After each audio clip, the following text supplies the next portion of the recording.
शेर और बंदर। एक बार की बात है, जंगल के राजा शेर और बंदर में विवाद हो गया। विवाद का विषय था बुद्धि श्रेष्ठ है या बल। शेर की दृष्टि में बल श्रेष्ठ था, किंतु बंदर की दृष्टि में बुद्धि। दोनों के अपने अपने तर्क थे। अपने तर्क देकर वे एक दूसरे के सामने स्वयं को सही सिद्ध करने में लग गए। बंदर बोला, शेर महाराज, बुद्धि ही श्रेष्ठ है। बुद्धि से संसार का हर कार्य संभव है, चाहे वह कितना ही कठिन क्यों न हो। बुद्धि से हर समस्या का निदान संभव है, चाहे वह कितनी ही विकट क्यों न हो। मैं बुद्धिमान हूँ और अपनी बुद्धि का प्रयोग कर किसी भी मुसीबत से आसानी से निकल सकता हूँ। कृपया यह बात मान लीजिए। बंदर का तर्क सुन शेर भड़क गया और बोला, चुप कर बंदर, तू बल और बुद्धि की तुलना कर बुद्धि को श्रेष्ठ बता रहा है।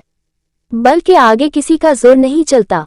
मैं बलवान हूँ और तेरी बुद्धि मेरे बल के सामने कुछ भी नहीं। मैं चाहूँ तो इसी क्षण इसका प्रयोग कर तेरे प्राण ले सकता हूँ। बंदर कुछ क्षण शांत रहा और बोला, महाराज, मैं अभी तो जा रहा हूँ, किंतु मेरा यही मानना है कि बुद्धि बल से श्रेष्ठ है। एक दिन मैं आपको ये प्रमाणित करके दिखाऊंगा। मैं अपनी बुद्धि से बल को हरा दूंगा। मैं उस दिन की प्रतीक्षा करूंगा जब तुम ऐसा कर दिखाओगे।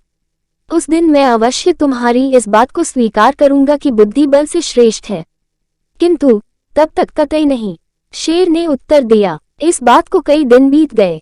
बंदर और शेर का आमना सामना भी नहीं हुआ। एक दिन शेर जंगल में शिकार कर अपनी गुफा की ओर लौट रहा था। अचानक वह पत्तों से ढके एक गड्ढे में जा गिरा। उसके पैर में चोट लग गई। किसी तरह वह गड्ढे से बाहर निकला तो पाया कि एक शिकारी उसके सामने बंदूक ताने खड़ा है। शेर घायल था। ऐसी अवस्था में वह शिकारी का सामना करने में असमर्थ था। तभी अचानक कहीं से शिकारी पर पत्थर बरसने लगे। शिकारी हड़बड़ा गया। इसके पहले कि वो कुछ समझ पाता, एक पत्थर उसके सिर पर आकर पड़ा। वह दर्द से तिलमिला उठा और अपने प्राण बचाने वहां से भाग गया।